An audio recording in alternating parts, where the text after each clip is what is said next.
এই মনে জানিস তোর বাবা আছে তোর জন্য 5 কেজি আম এনেছি। আমের যে দাম 500 টাকা কেজি নিয়েছে। বাপরে বাপ, আকাশ ছোঁয়া দাম। কি বলছো 500 টাকা? কি দরকার ছিল বলো তো এত দাম দিয়ে আম আনার? আরে তোর তো ভালো লাগে সেই জন্যই এনেছে। আরে হ্যাঁ, খেতে ভালোবাসি তার মানে কি এত দাম দিয়ে কিনবে?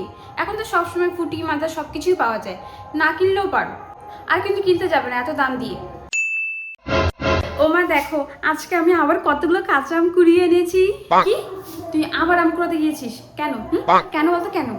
তোর আম ভালো লাগে দেখে তোর বাবা আম এনেছে, তোর দাদু আম এনেছে, তোর মামাও আম এনেছে। তুমি তো জানো আমার আম খেতে অনেক ভালো লাগে।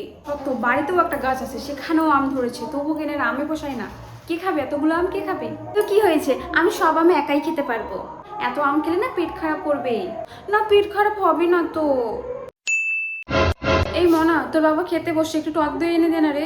কি বলছো মা, এই গরমে আমাকে বাইরে যেতে হবে? আরে এক কাজ করি, দাঁড়াও আমি অনলাইন করে দিচ্ছি, দিয়ে যাবে এখনই। ঠিক আছে, যেটা ভালো মনে হয় কর।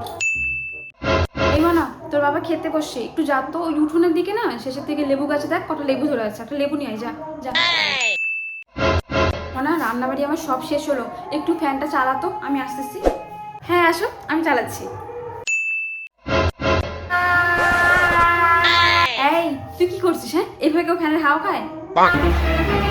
কি হয়েছে, আমি তো ফ্যানের হাওয়া খাচ্ছি। বন্ধ কর ফ্যানের হাওয়া খাওয়া, বন্ধ কর। যাও, আমি ফ্যানের হাওয়াই খাবো না।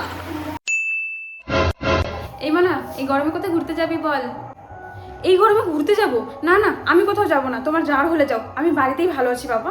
বাইরে বেরোলে যে গরম, ট্যান পড়ে যায়। আমি বাইরে ঠারে যাবো না, আমি বাড়িতেই ঠিক আছি। যাবি না? আমারও যেতে মন চাইছে না রে, আমিও যাব না। এই মানা, গরমের ছুটিতে কোথায় ঘুরতে যাবি? কোথায় যাবো মানে, মামা বাড়িতে যাব। মামা বাড়িতে গেলে তো আমার অনেক মজা হয়।